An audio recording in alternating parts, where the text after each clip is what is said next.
All right, welcome everybody to Cycle Jerks Podcast.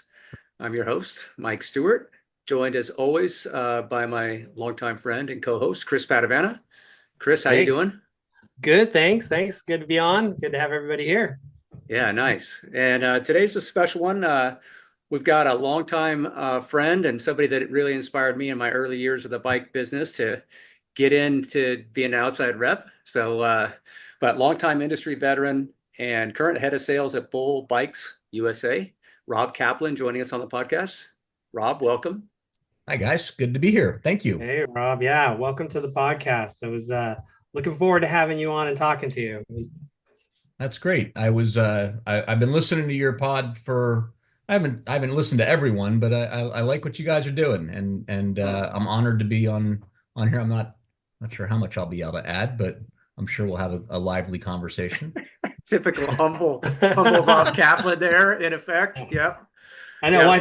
I think the sentiment is the same. With Rob being a part of our careers early on. Like Yeah. I met Rob when I was really young, and Rob was always very gracious and helping and leading me throughout the early parts of my career. So Yeah, yeah, I feel the same way, Rob. I mean, obviously you remember Harry Sharinian, right? So I Harry was do. like one of our reps, and he's this older guy and kind of gruff, and rough around the edges. And I don't get me wrong, I love Harry, and Harry was really good to me you in guys. in my career as an outside rep, and I have just a ton of respect for Harry. But he had this persona that was kind of like I felt like I was just a kid around him. You know what I mean? And and then you started coming around. I believe it was Mongoose was when we first met, Yeah, and that's right. yeah, and I just like Chris was saying, I always felt like, man, that guy's cool. He's really professional. Takes time to talk to everybody. And I've really tried to pattern my career largely after some of the early interactions with you. So Well, that's yeah. very nice of you to say, Mike. I too remember Harry, and Harry was my Peugeot rep when I was running Walnut Creek Cyclery back in the day. And Harry used to get very upset with me when I would tell him that I was going to buy Schwinn's because Bob Lambros would take care of my returns and he wouldn't. But that was Harry. He was old school. I He was was old super school. fortunate that I was able to work for some really smart, great people early on in my career who seemed to take an interest in helping me along. And I've been trying to do the right thing by people ever since. I mean, that's the way I was raised, and I do remember it was interesting. One of my first trips to the Valley, where my first rep job was, Harry and I crossed over. He was Bay Area, but he had sort of a lot of the inland valley, the lower valley. Hmm. And I walked into a store and he was there. He turned around, saw me, walked towards me, forcibly put his arm around me and walked me out the door and said, "When I'm in the store, Rob, you could just turn around and not even bother." And I said, "Okay, Harry, thanks so much." And I made it a point from then on in to be at the store before he got there Yeah. because that was the only way you were going to get the business when Harry was around. So, yeah. Well, Harry was very consistent. So consistency pays off for sure. And Yeah. I do remember there was a period of time when he was, after Peugeot, he worked for GT and Yeah. he was my GT rep. And I had some history with GT as a BMX racer. And I was like, I wanted that GT job. And I told him, I used to tell him, I go, I'm going to have your job one day. And he goes, over my dead body. That was his response. And sure enough, as I recall, Well, these things came to pass, right, Mike? well, it was really cool because I took a job with Cannondale, and I'm at the Cannondale sales meeting in Bedford, Pennsylvania, and I get a call from Harry at like it was late. It was yeah, I don't know what time it was back in California, but it seemed like it was late. And then he's like, "Hey, I just want to let you know that I just retired, and I told my boss he'd be an idiot if he didn't hire you. Here's his number, you know." And so yeah, he really did. It did me a solid. And then after I got the job, he kind of we had lunch and he gave me all the account information, all the do's and don'ts. And he did tell me if you're on the road after 4 o'clock, you're an idiot. I think about that all the time as I'm driving back from Chico, like at 8:30 at night, you know? Yeah, so my first boss on the road was Jerry Gomes. I don't know if you guys Oh, remember yeah. Jerry, but Joe Gomes is his son. Yeah. But Oh. Jerry told me once, he goes, the secret to success is start earlier than everybody else and work later than everybody else. Okay, so Yeah. not rocket science, but yeah, I can do that, you know. Yeah. Yeah. Jerry was really it was interesting. There was a time when Jerry was like trying to get me to come work for him. I don't remember if it might have been Service Cycle. It would have been, I yeah. would, Before that yeah. be he was there till right before they sold to Bell Sports. I had moved Okay. to Univeg at that time. Okay. Yeah. But yeah, Ah. he was really a good guy. I mean, Jerry was I pretty declined the special guy. job and he still, you know, he reached out to me like a couple different times. You know, we had these long talks, philosophical kind of discussions, and I really appreciated Jerry, even though I never worked for him, you know. Yeah, I Yeah. think that's the thing about this industry that I look back on and go that again, both of us and Chris, you too, we all, you know, interacted with and I'm sure learned from people that, you know, had done this before and had been successful for a variety of reasons, but primarily probably through hard work and doing the right thing. Yeah. And you know, they all, I think most of the people that I interacted with back in that day tried to, you know, set the same example that you guys are talking about with me is you know, I mean, even Harry, we give him a hard time, but he Yeah. was a total pro. You know, Yep. he always did the right thing. And I think, you know, at the end of the day, when you're talking about sales, whether it's retail sales or wholesale sales, it's all about taking care of your customers to the extent you can within the confines of the business and doing what you say you're going to do, right? Following up and not misleading people and you know not shipping that extra bundle of tires because that's what you could do. Yeah. We're not talking Absolutely. about, yeah. There were Who some of comes those to too. mind? Who comes to mind? Is there somebody For that comes to mind with well, that? Well, for hit, yeah. I remember. So you remember Gary, right? Gary Ledford, Oh, what? wait. Are you saying Gary Listen, might have Gary's had sitting in some El things Sobrante on? County as you know his shekel. So I love Gary, but Yeah. yeah, Yeah. yeah. Who was I talking? Oh, I think it was Eric that worked at Wilson Bicycle Sales for a period of time. And he was saying that Gary would routinely go down to the picking and say, what? Oh, what? He only ordered 6 of those pumps? Oh, that's ridiculous. Here, give him another 6. And, you know, he's just adding stuff on the order at the As he's smoking warehouse. his cigarette. Well, that was the other part of it about the old school guys. And Yeah. when I started on the road with Service Cycle, I was the second West Coast rep that they hired, and it was all the East Coast guys at the time. The company was based on Long Island, so Oh, it yeah. was a pretty interesting environment, sort of the you know the East Coast rep dynamic versus the West Coast. Fortunately, I had worked in retail back east before I moved to California. So I knew a couple of them because a couple of them had sold to me over the years.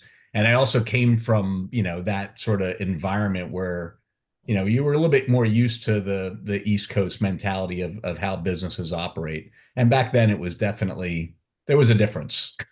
Oh, yeah. Yeah. I remember my early years at GT. There was a guy who actually got in a fist. He ran New York. I think he was the 5 boroughs, but he got in a fist fight with one of his accounts, Oh yeah. and he didn't get fired. Yeah, yeah. And then he Yeah. says, "Oh no, we're totally cool now." I was just like, "What?" There was a lot of that sort of stuff that went on and you know, Uh-huh. here you owe me money, here's a bag of cash, that kind of stuff. You know, Uh-huh. it was an Right. Forget interesting about it. environment. Forget about it. Well, you know, Yeah. I can't speak to that, but yeah. Yeah. Well, so we usually like to find out when did you first develop interest in the bicycle and a love for the bicycle? When did that start for you, Rob?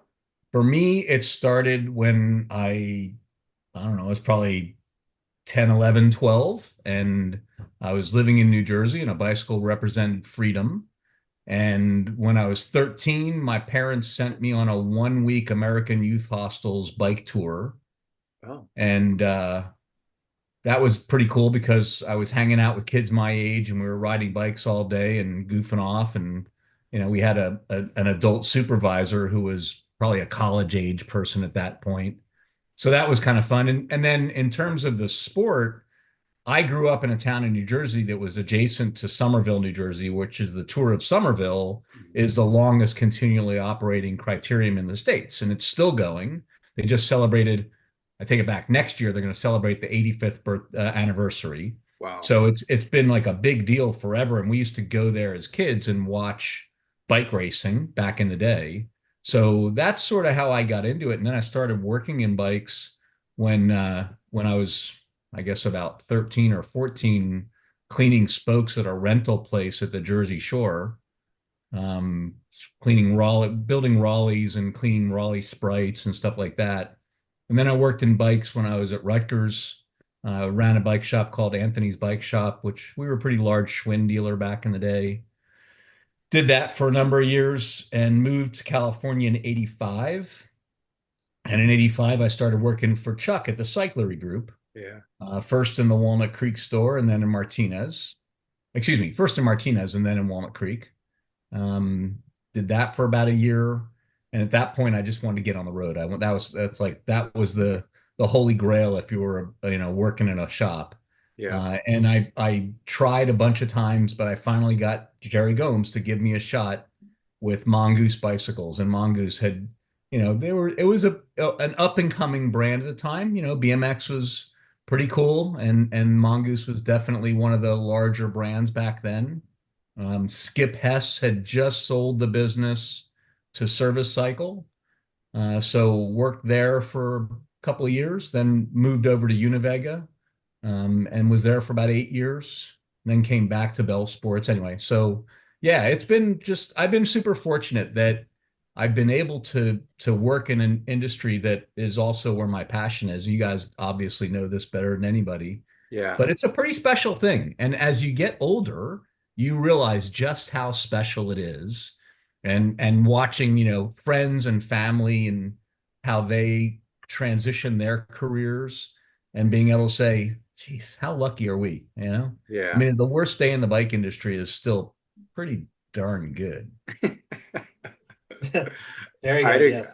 I'd agree. Even the last 5 years, which have been certainly Oh, up and down. yeah, definitely. Well, I think retail might be a little different. Obviously Chris made the choice to get out. And retail, I mean, I think it's all a grind.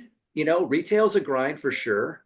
And outside sales is also, depending on your approach. I know some guys out there or gals don't have the same approach or passion for it, and it's just kind of like maybe it's in their career, maybe they'll just spend a few years in the bike business and move on to something else or something. But for those of us that, I mean, I feel the same way. I feel so fortunate, and to think of like trying to do something else. Like if I was going to go work in a different industry, man, that would be so weird. It's hard to even wrap my head around it, you know? Yeah, for Yeah. sure. Yeah. Retail is really hard. And Chris, I give you so much credit for Yes. building the business to where you got it and then transitioning it the way you did. All right. I think that's a pretty rare win in this environment. And Mike, you talk about outside sales, it's tough these days. I don't want to be a negative Nancy or anything like that, but if I was going into the bike business, or if I had a friend saying, "Can I make a career out of being in outside sales?" Mike, you're sort of one of the lucky ones, I would say, and I've certainly been lucky because the outside sales positions are pretty few and far between, unless you're working for, one of the big three or four, right? Yeah. And otherwise, being an independent, independents are going through a real challenge these days. I'm not saying you can't do it. And Yeah. at the end of the day, it's all about the same message. It's taking care of your customers, making sure you do what you say you're going to do, bringing value to the conversation. Whether you're in retail or wholesale, if you're not bringing value to the conversation, if all you're doing is saying, here's a product, do you want to buy it? Right? Right. How did Chris make his business successful? Well, we just lost Chris. He lives in the mountains, I Sometimes think that I think we happens. made it. I think we made his business successful because he provided a really great experience for his customers. Yeah, And no I doubt. think that's the future of retail to me, certainly specialty retail. Yeah, And I think that's one of the biggest sort of interesting changes in our business over the last half dozen years is, the impact of direct consumer, the impact of mono brand yeah, retail, and how that works. yeah, Chris could probably comment on that. I'm sure you've seen some mono brand retailers that, I mean, the jury seems to be the verdict seems to be in these days that, when a brand takes over a retail environment, makes it mono brand, it's not going to have the same results right. as when the owner ran it or when they offered multiple brands. Yeah, So there's a lot of changes going on in the industry, and I think it's going to be a really, dynamic time for the next handful of years. I think we're not through the worst of it. The pain is still happening. The only yeah, question is, at what level is it going to occur? Brand, retail, factory? I think it's going to continue though. yeah. Yeah, I can certainly speak to the mono brand. It's interesting because the stores absolutely do less business. There's no two ways about it. And but they seem to be like if you talk to the tea stores, they they're happy with less business and seem to be making it work. And then also what it does is it really puts a hurting on your two key competitors. When you buy, like if you look what happened with Chris, for example, Chris, longtime giant, great, one of the best, right? And then boom, wholesale switch. And now I don't have a dealer in Castro Valley. And Trek has a company store. So that's happened a couple times in my territory. And in each instance, it is a major blow, And so, because they're not buying the smaller retailers, they're buying the better, Right. higher end, Right. high volume retailers. So it makes it really challenging for the competition. So even if the total sales dips, I gotta believe it still kind of comes out as a net win for the I, brand. I think that on the whole, your statement is correct, and it's a net win for the brand. But what I also see is when a brand buys two or three or 15 stores, they're not necessarily moving forward with all two or three or 15 locations. Right. And almost always, when a brand buys multi store, over the last 5, 6 years, I've seen them close at least one, if not multiple locations. Mm-hmm. So, everybody's got a strategy, and clearly, from my perspective, as focusing on, I'm a smaller brand focusing on a channel that is, depending on who you talk to, the number of retailers is either staying consistent or it's shrinking, right? Yeah. But the number of mono brand stores is increasing. So my prospective pool is shrinking one way or the other. Yeah. I, I think that's going to continue, and I think that's the biggest thing to me that I think that's negative is that I think it removes choice from the consumer, and Yes. and that's a shame because I think the bike industry for years has thrived on choice and having not low entry, but reasonable entry for new people, for new innovation, you think about when we were all in the mountain bike craze in the 90s, think about the amount of innovation and new stuff that came from Northern California. And we Yeah. were certainly like the hotbed of innovation. And I don't know if that would be possible in today's environment. And I think there's something lost from that perspective. Just personally, I think it's the consumer gets, I think, something out of having choice in that environment. So Agree. again, I think it's going to be very interesting to see how things go. I think the positive thing in our industry is the progress that, groups like People for Bikes have made towards safer infrastructure and, Yes. you know, obviously the advent of e-bikes becoming sort of a real category and how that can transform cycling for non-cyclists or extend the life of our best customers. I think that's a really exciting thing in our industry that, I'm glad to see after so many years that that's finally become like a real accepted growth category. Yeah. Yeah. The one brand thing is interesting. I know when everybody loves the Apple Store analogy, but Apple sells to everybody, everybody on the planet, right? Basically. Not only that, but you can't get a computer or a phone that operates basically like an Apple. I mean, there's two operating systems, Android and iOS. And Yeah. I guess, to me, Apple's a little bit of a misnomer when you talk about mono brand because they are such a homogenized that because they own the entire cycle from the consumer, the hardware, the software, the experience, the store, etc. And Yeah. on the bike side, I don't think there's that much. This is my personal opinion anyway. I don't Yeah. think there's that much differentiation. I think, with due respect to your brand, Giant, my brand, Bulls, it's a bike and it's made in one of a handful of factories and it uses Shimano or SRAM components and a Yamaha or a Bosch or a Shimano drive system if it's an e-bike. So I just don't know that there's the differentiation that Apple's been able to create by owning their manufacturing side as well. I think, Giant, to give them credit, I think probably is the closest. If you think about the engineering abilities. Yeah. So Yeah, I brought up the Apple thing because Chris at Eden, his store was one of our first Giant partner stores, yeah. and that was a really interesting time and fun thing to tackle. But the analogy that the company was using at the time was, think of Apple, think Oh yeah. Apple.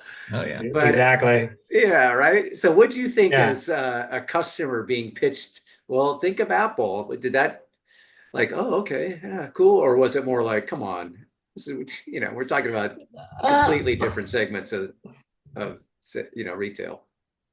I mean, I think I definitely embraced that aspect. Like, the Apple Store was, something new and exciting. And so, um, I mean, I definitely bought that hook, line, and sinker. And I think we were looking for something that was much more attractive to the consumer because Yeah, doing it on your own, you just ran out of ideas. And the backing of a company like Giant or Trek or Specialized, to allow you to build out something that's special. But I was just thinking about this conversation, and and is there part of that makes it easier on the consumer? I'm trying to think about it when I go shopping. Right? Is it just I've got so many other things going on. I just want the experience to be a little bit easier versus am I too overwhelmed with too many choices, right? Is that another argument?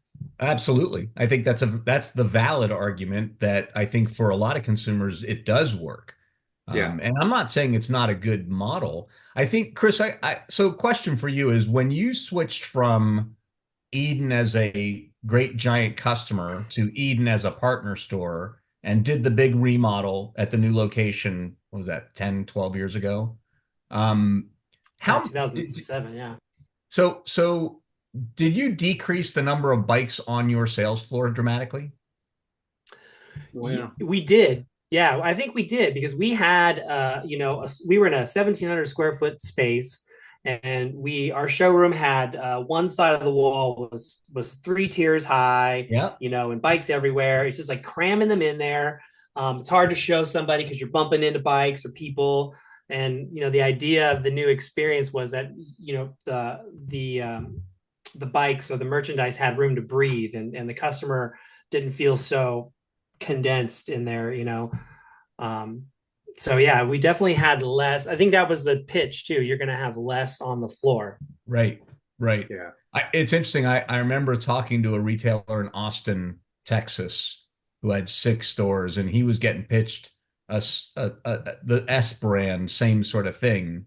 Mhm. And they were telling him, that he had, I think it was like 4,000 square feet, a big store, Texas, obviously. But he was going from, maybe 300 bikes, sort of the same way you had the bikes, Chris. And they were saying, oh no, you want no more than Mm, like 30 bikes on the floor. And I remember us having this discussion. He's like, I just don't know if I can do it. He was having this emotional disconnect. And I think it's a valid conversation in the bike industry because part of the appeal of the Apple thing is that it simplifies the process and makes it a much cleaner shopping experience, et cetera. But in the bike industry, in bike shops for ages, we have been trained and we've trained our consumers to think about, oh, if they got all this stuff, they must have something for me, right? You Right. walk in, you see a sea of bikes.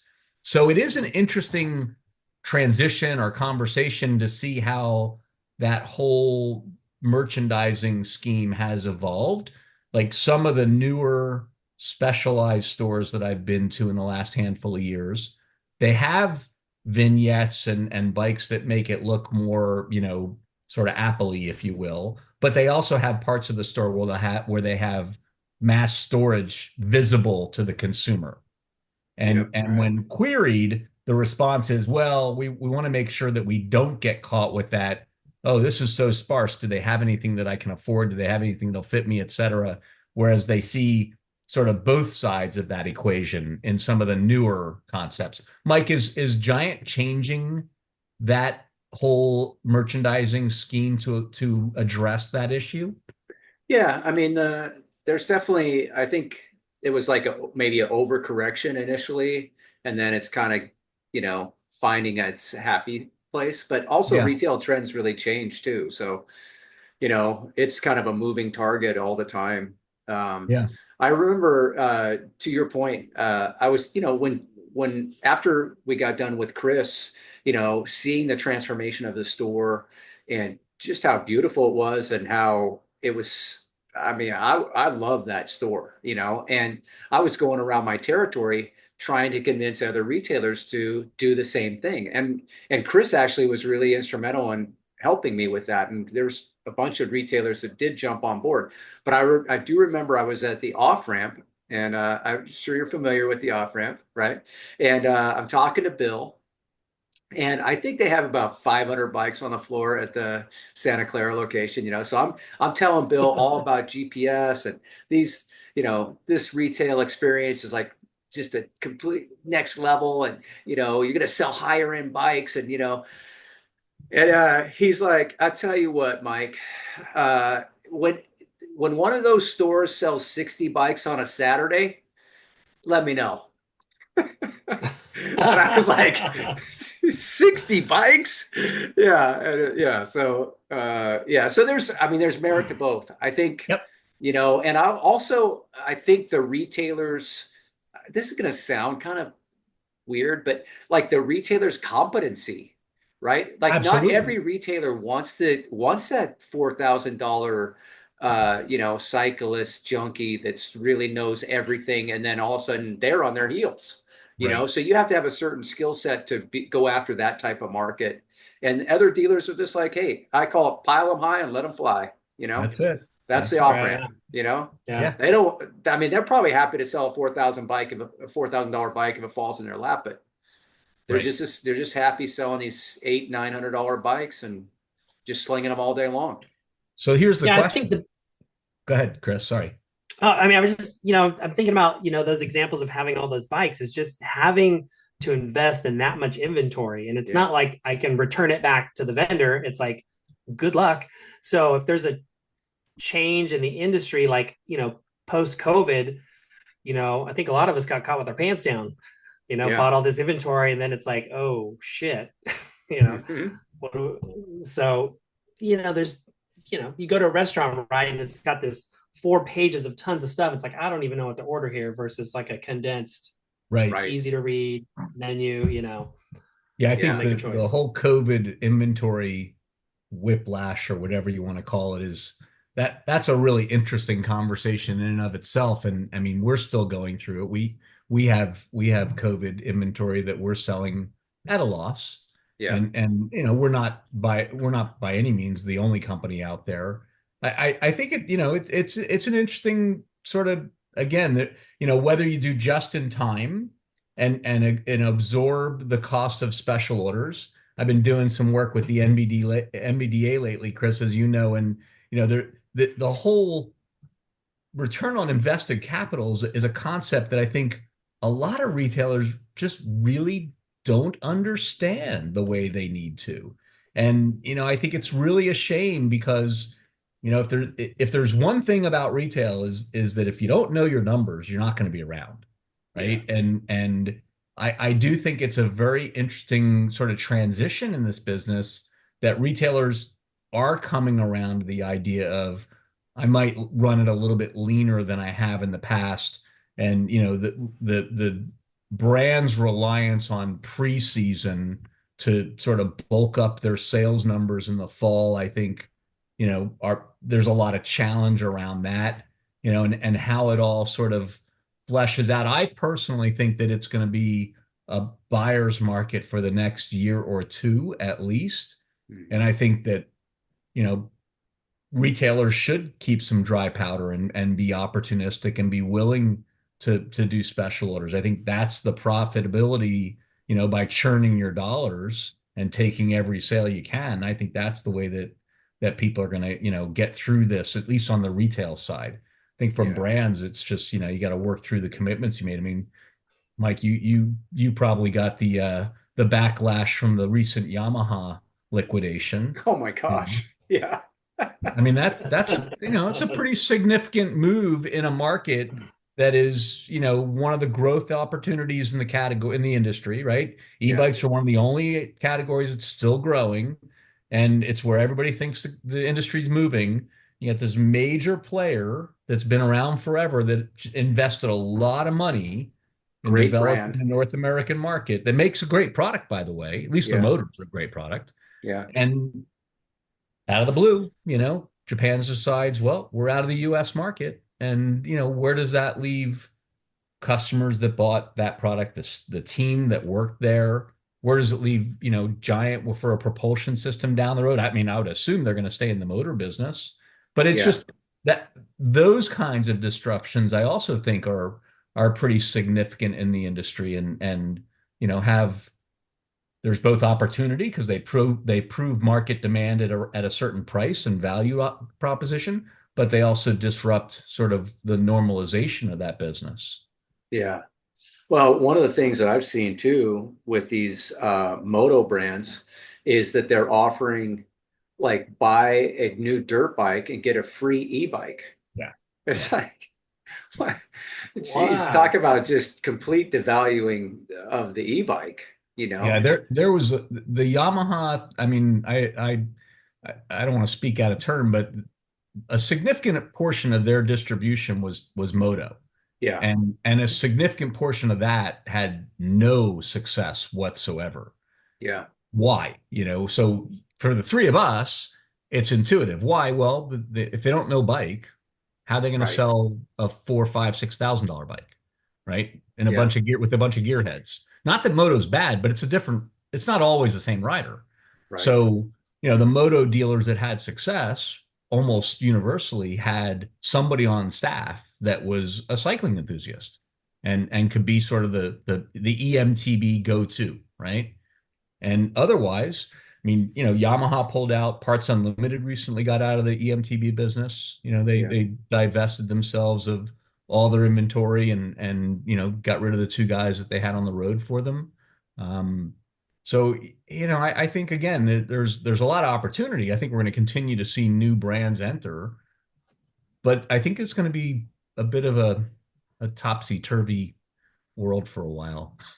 Oh, for sure. Yeah. Yeah. Yeah. It's been really challenging the last 2 years, man. Holy Oh yeah, smokes. The most yeah, challenging time of my entire career. yeah. Yeah, so there's that. But like you said, bad day in the bike business, still pretty good day. From a selfish perspective, I got no complaints. My wife has some complaints. She's working full time now. First time in 20 years. He's like, "Are you gonna get a different job?" I'm like, "Whoa." Yeah. Let me get back to you after I get Go off do my a couple of bike. hill climbs. Yeah. Yeah, Yeah, kind of crazy. Okay, all right. yeah. So, hey, let's go back to you and your career. So after Mongoose, you worked at Mongoose, and then what happened? So I was on the road in Mongoose when I was first calling on you guys, and a guy named Paul Dean, who worked for Univega in the Bay Area, called me, and I had known Paul. We were like friendly competitors, and he said, "I'm moving back to Southern California and be the sales manager at Lowy. Do you want my old position?" Right. And I interviewed with Ben Lowy, who I don't know if you guys ever met Ben, but he was sort of a Yeah. legend in the Oh business, and yeah.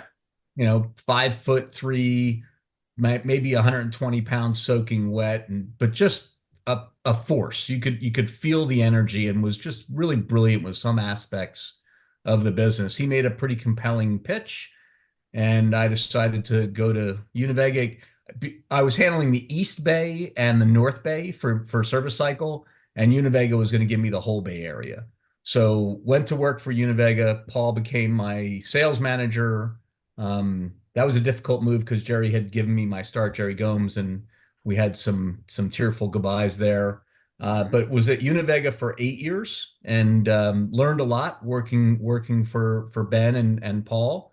Paul, about 6 years in, actually left the business and started a retail business in Southern California and grew that business to 3 stores.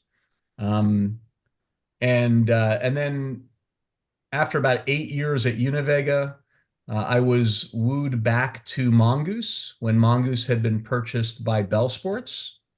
Bell Sports at the time was sort of putting a big push on bikes and on expanding their specialty business. And they had purchased the service cycle business, which included a parts business that sold to the mass called Cycle Products, and a parts business that sold to the specialty side called Service Cycle, and Mongoose Bicycles. So I went back to them and became a Western regional sales manager for Bell Sports.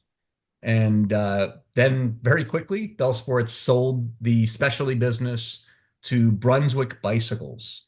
And Brunswick Bicycles was a roll up by the Brunswick Corporation, the people that own Brunswick Bowling and Billiards. And also, they still owned at that time Bayliner and Boston Whaler and Mercury Marine. So they were in bowling, billiards, and boats. And then they bought a couple of bike companies, including Mongoose and Roadmaster. The three And they B's. formed, Yeah, what's that? four B's. Yeah, exactly. The Yeah. four B's. Yeah. And they formed a Throw the business bikes on there, called right? Brunswick Outdoor Recreation Group. Okay. And their whole idea was that they were gonna, put us together with a bunch of fishing companies. They had Zebco and a couple of other fishing companies and Igloo Coolers and American Camping. And they were gonna cross market, between all these different businesses. And that was my first experience in a publicly traded company getting into the bike business, Oh. and that was never in the bike business. And the Brunswick thing lasted for about 2 years, I guess. No, about less, about 18 months. Um, and at that point, I had almost moved my family to Chicago because I was the director of sales at that point for the specialty side of the business. And we had listed Wow. our house in Martinez, and my daughter, who was in sixth or seventh grade at the time, had basically stopped talking to me. And at the last minute, um, they reduced staff. Brunswick cut out all the directors. I was a director, and six of us got fired in the same day. So unceremoniously Oh, packed my bags and left Chicago. I was living in corporate housing there. Came back to the West Coast and was looking for a job, and I started working for a company called the National Bike Registry, Oh, I which was remember. an internet, yes.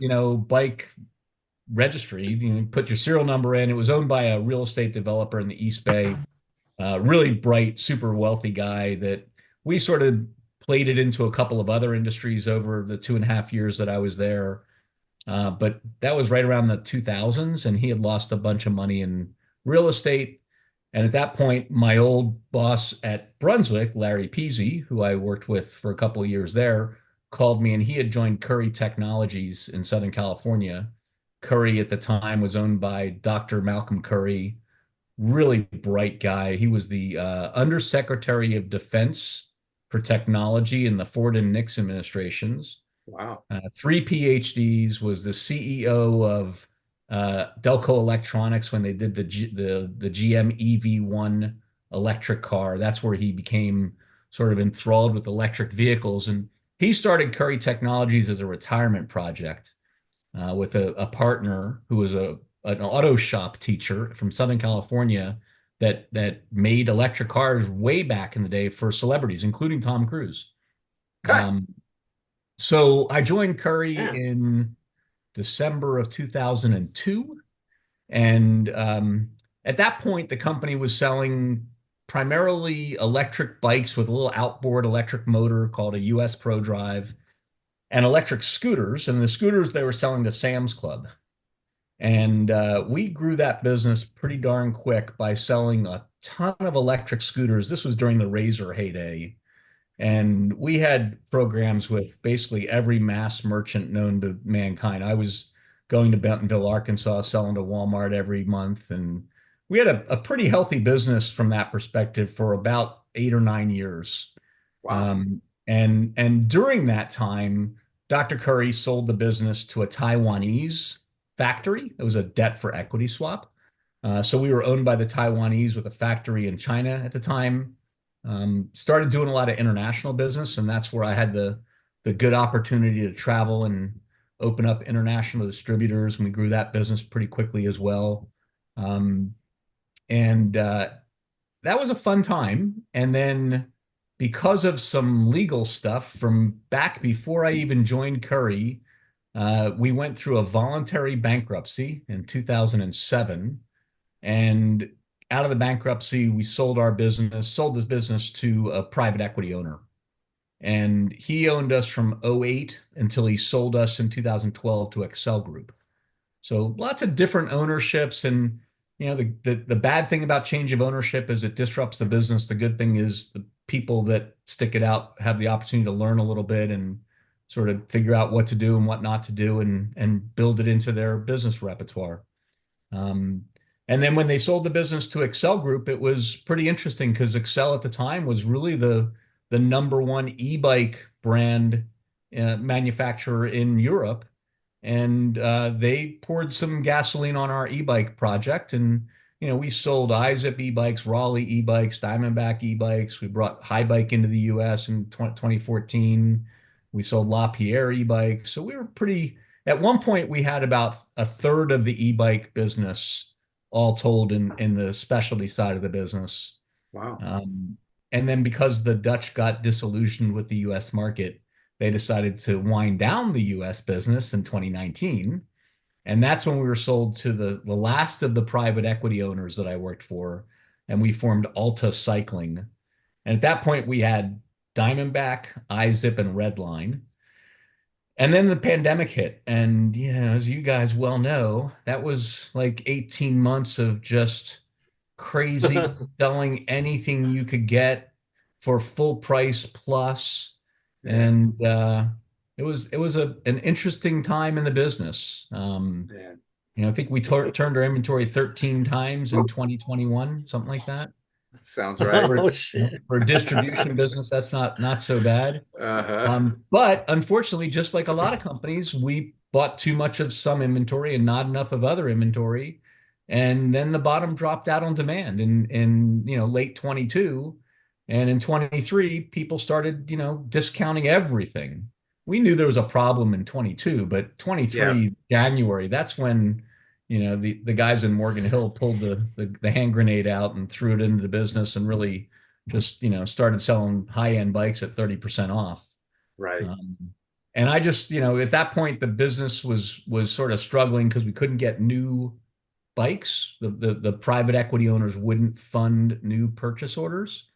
And that's when I decided that something had to change and joined Bulls in January. And it's just been great. Great company. I've always loved their bikes. They're German engineered. They're all Bosch equipped.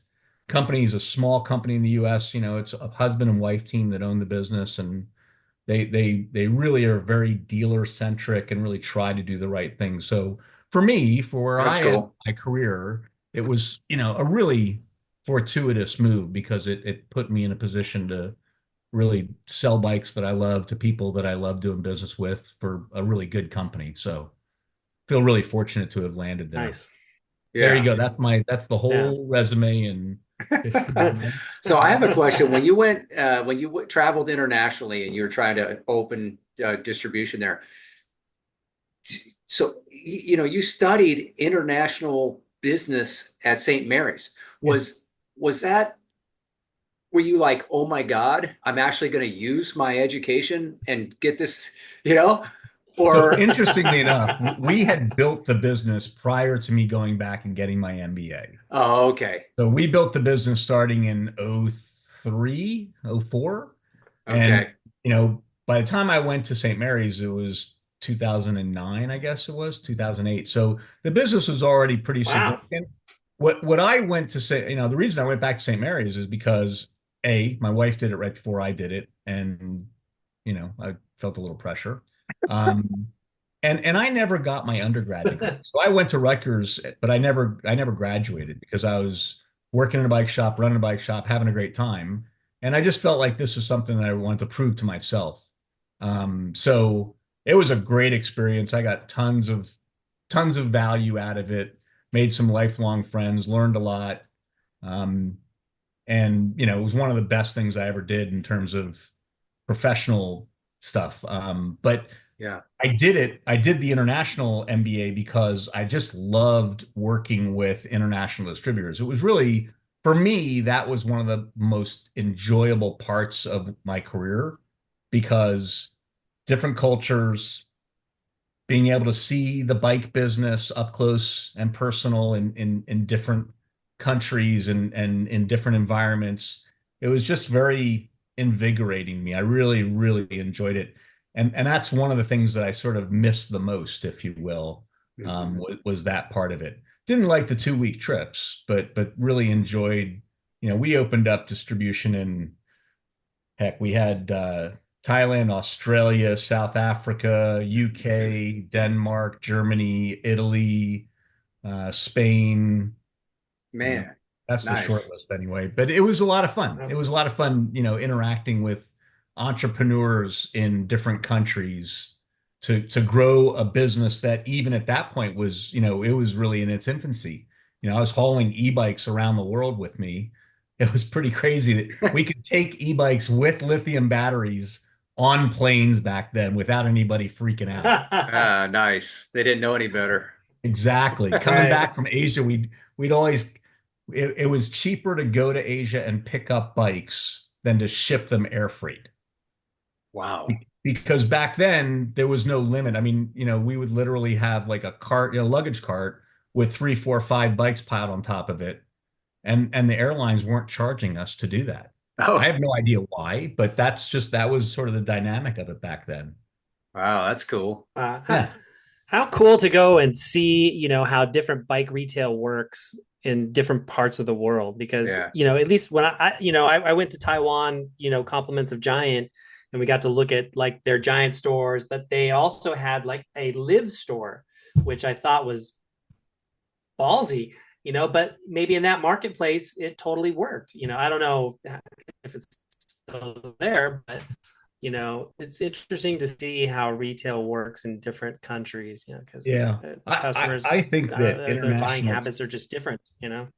I think international travel from just pure international travel from an education and enlightenment perspective is just you can't put value on. I mean, you can't put a price tag on it. It's just Yeah. to me, it was so important and so just educational to see not just the bike industry, but just culturally how people live, you know, and when I did my MBA, we went to four different countries and studied at four different Lasallian universities for a week each during the MBA. That was pretty cool as well. We went to the Philippines, Thailand, Barcelona, and Brussels. Yeah. So that was, again, I think I was fortunate that I had been exposed to international travel as a kid once, but then in the bike business, I got exposed to more of it, and it really sort of gave me a thirst for even more. Yeah, I was able to take my daughter to Italy on when she Yeah. graduated high school. That was pretty cool. So, yeah, I think it's something that more Americans need to do. More Americans need to get out of the country and see how the other half lives. Yeah. agreed. Yeah. Yeah, Yeah. Well, I mean, I definitely feel fortunate with the bike industry. Oop, yeah. I'm Yeah, cutting out. the Sorry. one of my buddies and I went to Europe a few summers ago, rode bikes all over, and man, it was a dream trip. The interactions with the people over there, I mean, like I just always like the genuine love of cycling. It's really cool to see it. Obviously we don't have that here, but people in cars were so kind. And I remember we were up some climb and the lady rolls down her window. She rides like alongside of us. She goes, "You boys want some water?" And she had like bottles of water. It was just like stuff like that will never happen in the United States. And then Yeah, it was they'd in, hit the gas pedal on their All big right. diesel truck as they drive yeah, by yeah, you blast you with to try black smoke. to Yeah. smoke you out. Exactly. Yeah. But also the bike Yeah. shops too. The bike shops were really interesting Yeah. over there. We went to one, it's called Superbike in Italy, in Milan, and it was exactly like you'd expect, a thing called Superbike. They had so many brands and bikes and you name it. It was a beautiful store. Yeah. Um, yeah, so that was kind of interesting, and then we went to a little pro shop too, the one man show. I remember following your trip when you were posting on Facebook about that. Oh yeah. Sorry, it was like a lot of Yeah. videos and a lot of pictures, but I was having so much fun. It was That was just pretty like, clear, Micah. That's good. That's good. yeah. That's good. Yeah, I think that, Yeah. how different retailers think about bikes and how different cultures think about it. Look, we're making progress in the US, but Yeah, we got a long ways to go. for sure. Yeah, I don't know. Yeah, I don't know that we'll ever get there, but not in our lifetime anyway. Maybe someday. I think actually the advent and proliferation of entry level e-bikes has Hmm. started, the ball rolling, if you will. I see in Martinez, California, I see people riding e-bikes to go grocery shopping. I see parents riding e-bikes with cargo bikes with kids on the back to drop them off at school, at the Hmm. grade school where my grandson goes. I I never would have seen that 10, 15 years ago. So I think that things are starting to change. It's And, true. again, I think it all comes down to infrastructure, as you guys know, and what that requires is not just the feds doing stuff, but us advocating on a local level. Right. We talk, I mean, what someone Right. said, 98% of infrastructure is mayoral, introduced, not federal or state introduced when you're talking about bike lanes and things like that. So I just think it's important. It's important to stay vocal with your local communities and talk to people that make decisions about what's important to not just us personally, but the industry and our passion and our business. Yeah. Yeah. Well, certainly getting a lot more Yeah. Like even like you said, casuals. it's community, I think.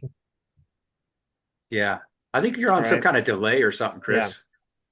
Feels like there's like a Am delay or I? something. Chris is Yeah. he's on AOL. Yeah. I Yeah. know, On right? dial up there, Well, buddy. let me hang dial up. Yeah. I know. Uh, I'm testing out this new mic, so I'll have to figure that out. But like with community, even in our town here, it's an old gold mining town, and the streets are very narrow and small.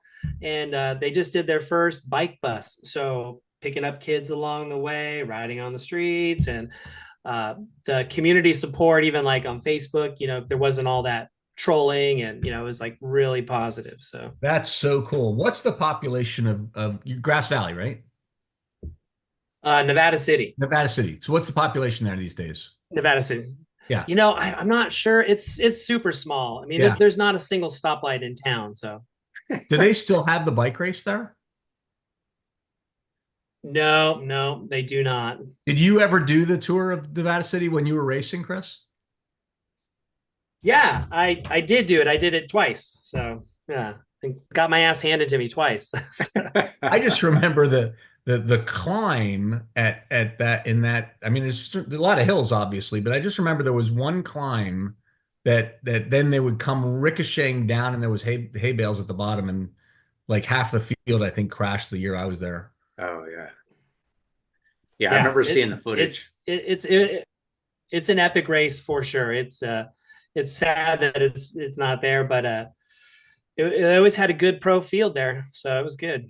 Have you heard about the EMTB trail system that they're developing that eventually will go now? What I heard is from Downeyville to Truckee. Oh wow. I I know they're working on a trail system that goes from Truckee to Nevada City. Okay. So it's got to be the same thing. And this Right. was a presentation that People for Bikes put on in at Palisades a couple of years ago, and one of the district ranger guys was talking about this. And I think I heard something like 100 or 150 miles all told when all linked in together of really nicely groomed either multi-track or non-technical single track that was going to link together a bunch of small towns and try to develop some tourism, with bed and breakfasts and stuff like along the way. mhm. Oh, I think that would wow. be so cool and would be that's one of the reasons that Europe has really embraced the whole EMTB thing is because now there's, you know, my age, our age. Sorry, I'm a little older. So, older couples that are going out and going on, you know, trekking adventures off road.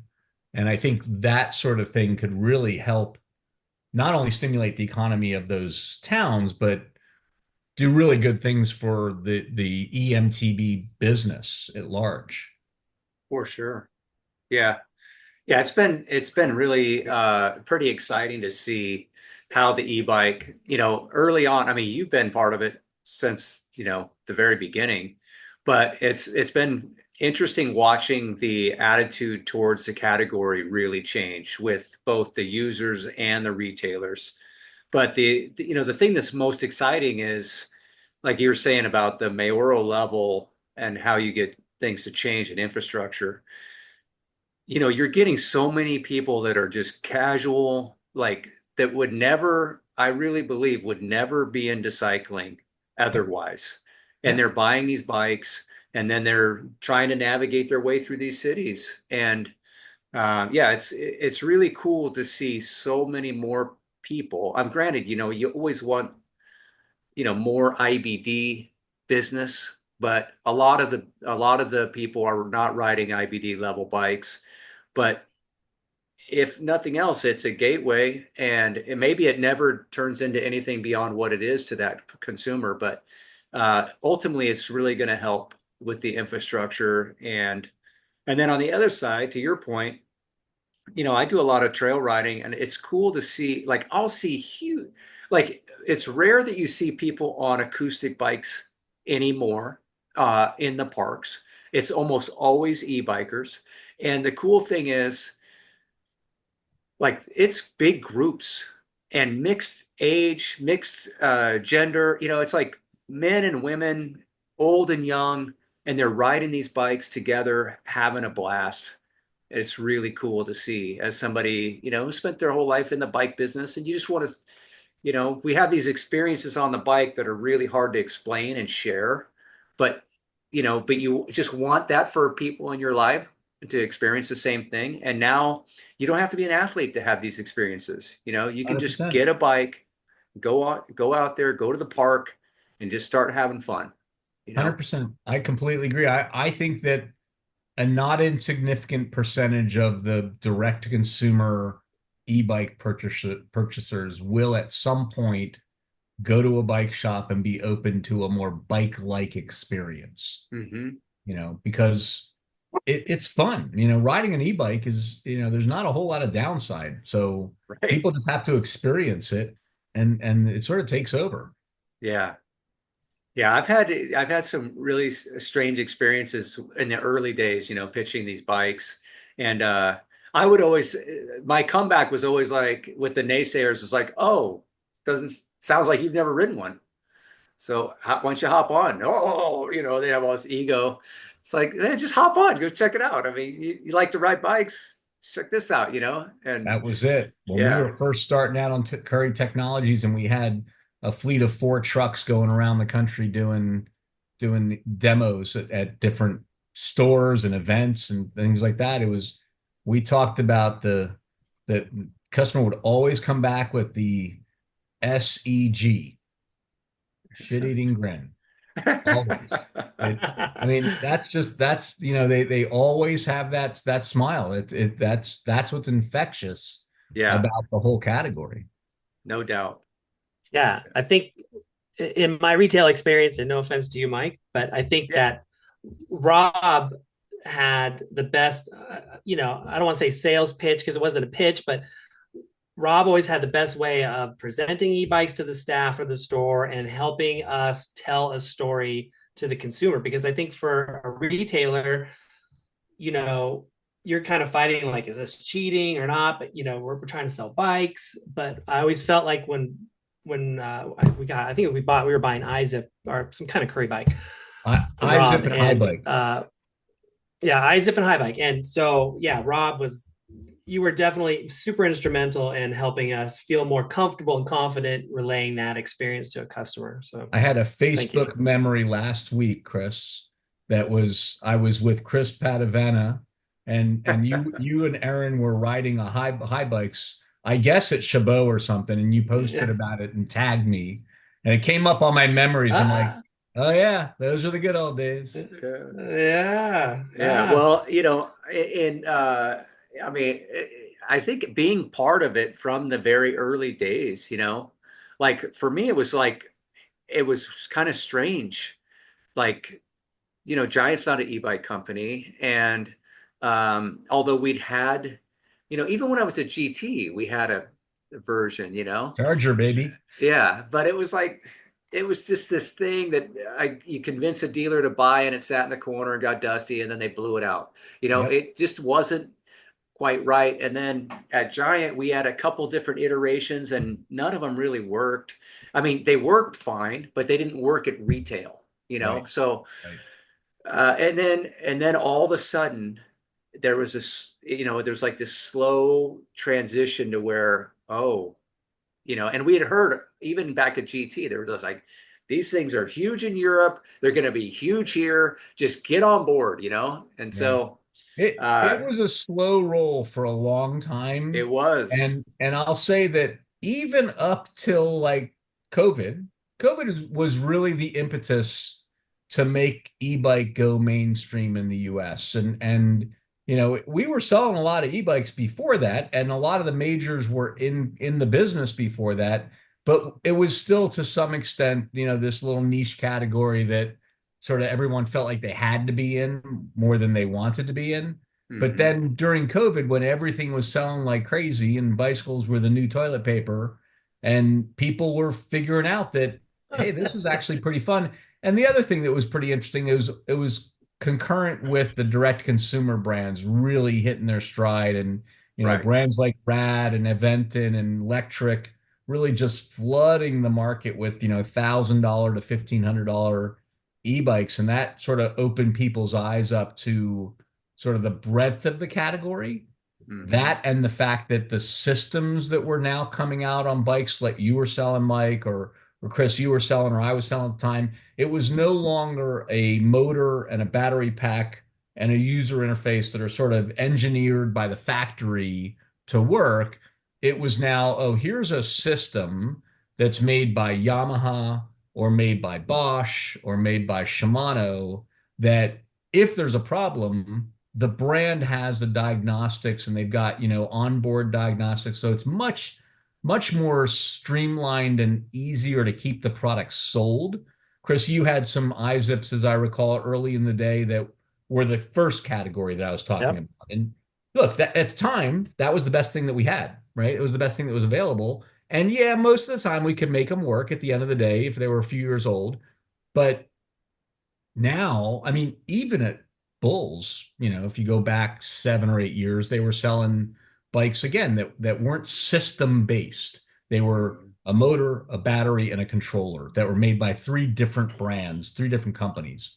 Now that they're selling system based e-bike systems, the user experience is just so phenomenal because it's locked in, and if there is a problem, it's very easily diagnosed and resolved, and they're a lot more bulletproof than they used to be. So the product is also, I think, for the last 8 or 10 years finally ready for prime time, if you will. Part of it was Yeah. the cell technology, those 18650 cells that Tesla started using in their cars. That was sort of the other impetus to make this thing go in a big way. So a lot of things converged, and I think it's going to be interesting to see how the category continues to evolve.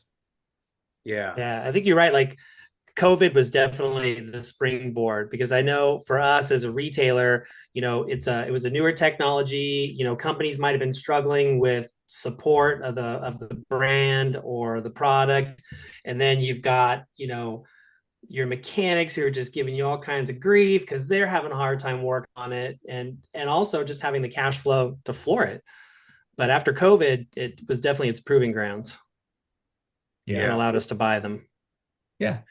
It's It really changed the dynamic of the bike industry, though, from a credit standpoint, oh, accounts receivable standpoint, yeah. because, I had dealers that were shifting from maybe having, 5 to 10 units to now having 50 to 70 units of e-bikes. And that'll blow up a credit line real quick. And, you know, yeah, so it has been challenging in that regard, especially post COVID. I think that's a lot of the pains that we're all feeling.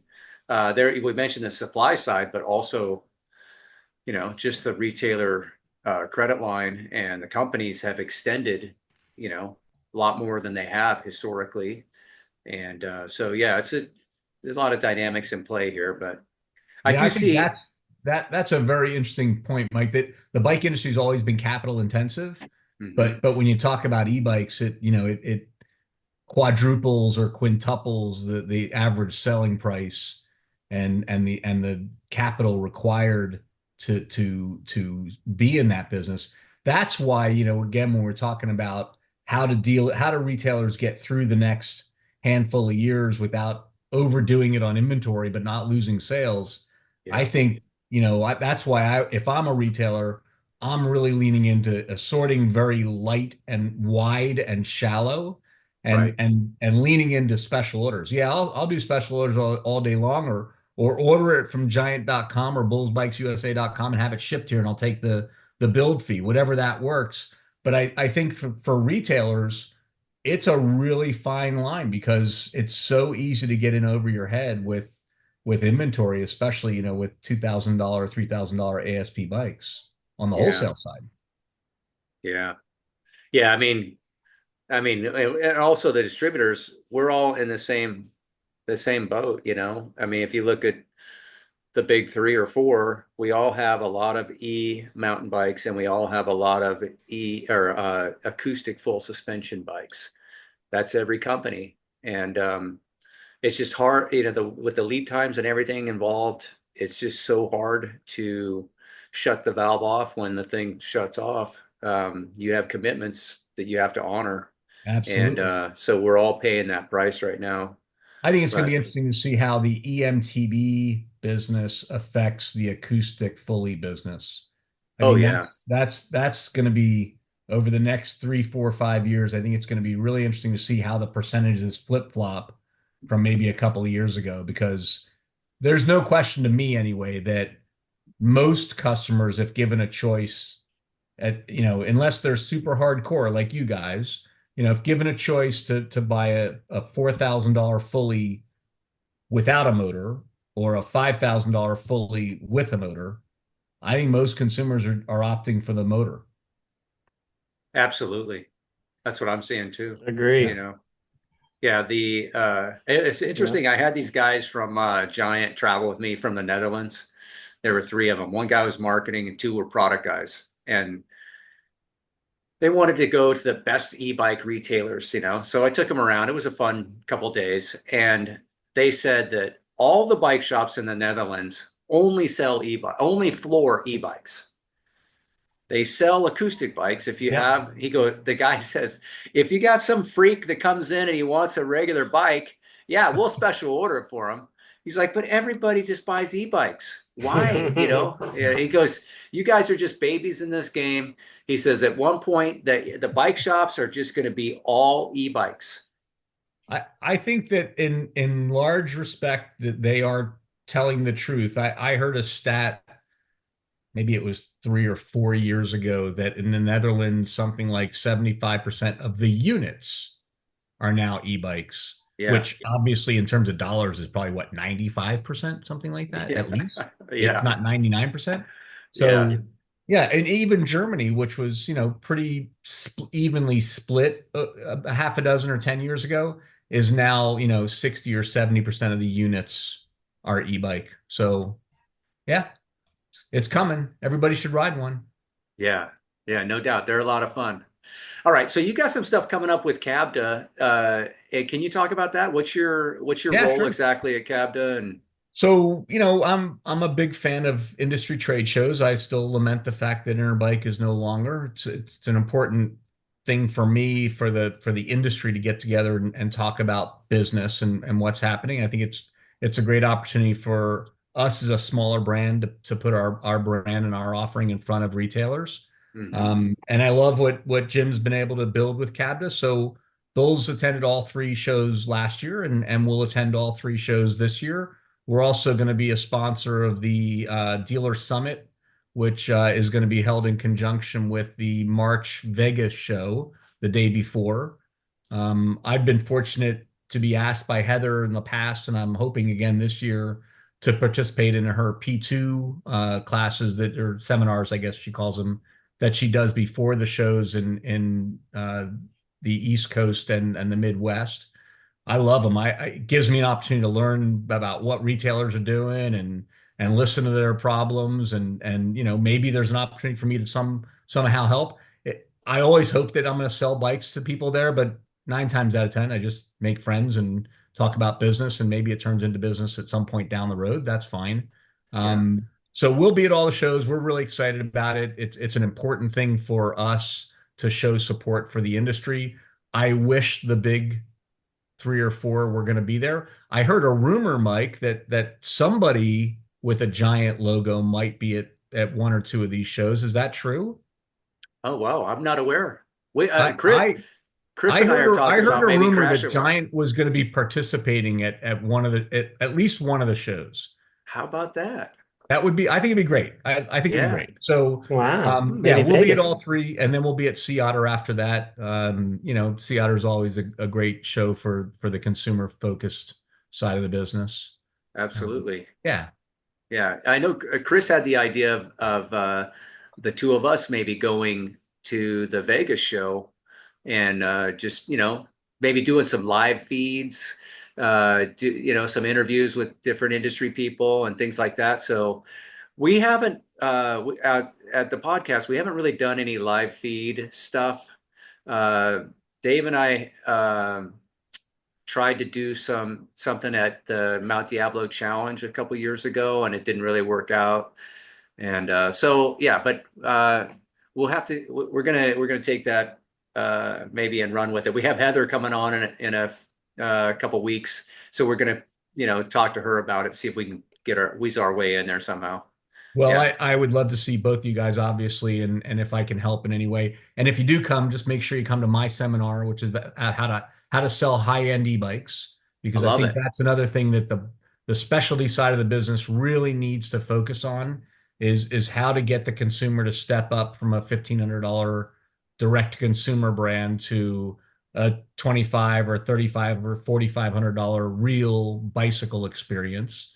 Yeah, So I'm gonna do a seminar at all three of the shows. I think 2 or 3 times during the event. So make sure you come and say hello to those also.